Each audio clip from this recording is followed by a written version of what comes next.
तो पिता या माता ये हमारे संबंध जरूर होते हैं, लेकिन अगर देखा जाए तो ये भाव प्रधान चीजें होती हैं। फिर उसमें मेरा तेरा नहीं रहता, वो पिता होते हैं, माता होते हैं।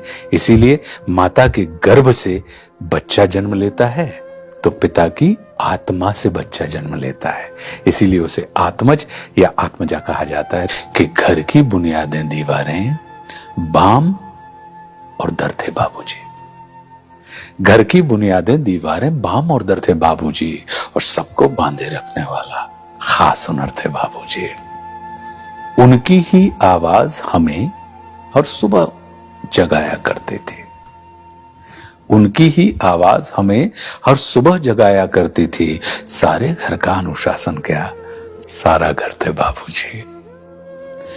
भीतर से खालिस जज्बाती और ऊपर से ठेठ पिता, भीतर से खालिस जज्बाती और ऊपर से ठेठ पिता। अलग, अनूठा, अनबूझा सा एक तेवर थे बाबूजी। और 3 मोहल्लों में उन जैसी कदकाठी का कोई न था। अच्छे खासे ऊंचे पूरे कद्दावर थे बाबूजी। 3 मोहल्लों में उन जैसी कदकाठी का कोई न था। अच्छे खासे ऊंचे पूरे कद्दावर थे बाबूजी। और अब तो उस सूने माथे पर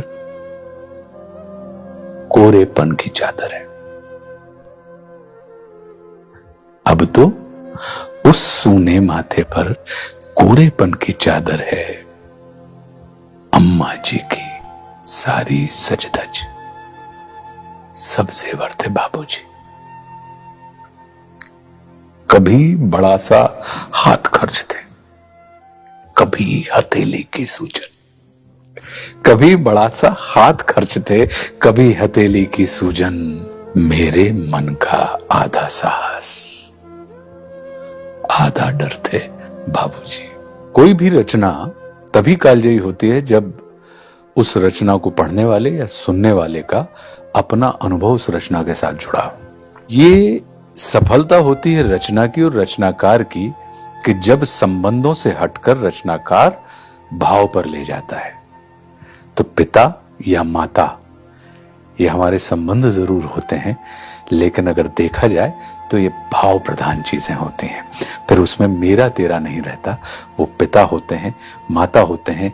इसीलिए माता के गर्भ से बच्चा जन्म लेता है तो पिता की आत्मा से बच्चा जन्म लेता है, इसीलिए उसे आत्मज या आत्मजा कहा जाता है। और आप सुनेंगे तो मुझे विश्वास है कि आप सबको लगेगा कि आप सबके पिता के लिए ये लिखी गई है।